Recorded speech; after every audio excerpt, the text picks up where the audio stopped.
Le directeur général de l'Agence nationale de l'économie des conférences a effectué la semaine passée une visite à Paris en France.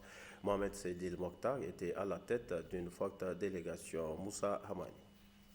Cette visite s'inscrivait dans le cadre des préparatifs du cinquantenaire de la francophonie. C'est Niamey, notre capitale, et là où elle est née, cette francophonie-là, qui a été choisie par les pays membres pour abriter, c'est un honneur, ces festivités commémoratives. Un honneur et une reconnaissance, il est évident, à notre pays, désormais berceau de la francophonie, qui a aussi démontré par un passé récent sa solide expérience dans l'organisation des rencontres internationales au plus haut niveau, avec la magistrale réussite du dernier sommet de l'Union africaine.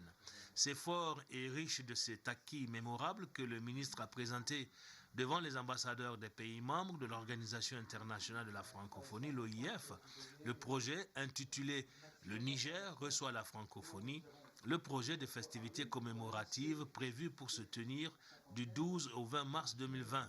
Un programme très riche comportant un forum des chefs d'État et de gouvernement, des expositions photos et de bandes dessinées, des vernissages, des inaugurations, des conférences débats, des side events, d'un marathon, des soirées littéraires. Un programme riche et varié, apprécié par l'ensemble de l'assistance, suite à l'exposé clair et détaillé du ministre conseiller Seydil. Les diplomates ont été rassurés de la réussite annoncée de cet anniversaire, tout comme ils l'ont été relativement aux importantes mesures de sécurité décidées par le gouvernement pour enturer la bonne tenue des manifestations et le séjour des 655 invités. Mesures clairement énoncées à la satisfaction générale par le commissaire divisionnaire Abdel Salam Mamman.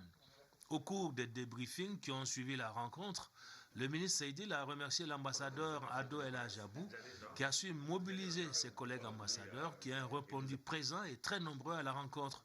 Cet élan de mobilisation doit se répercuter, comme l'a souhaité la délégation nigérienne, sur l'ensemble des États membres pour une participation massive à cet anniversaire unique. Et au regard des annonces et intérêts manifestés par l'assistance, tous les espoirs sont permis quant à une participation record au rendez-vous festif de la francophonie à Niamey. Notez qu'au terme de ces rencontres et réunions avec les responsables de l'organisation, la délégation nigérienne a rendu une visite de courtoisie à la secrétaire générale de l'OIF.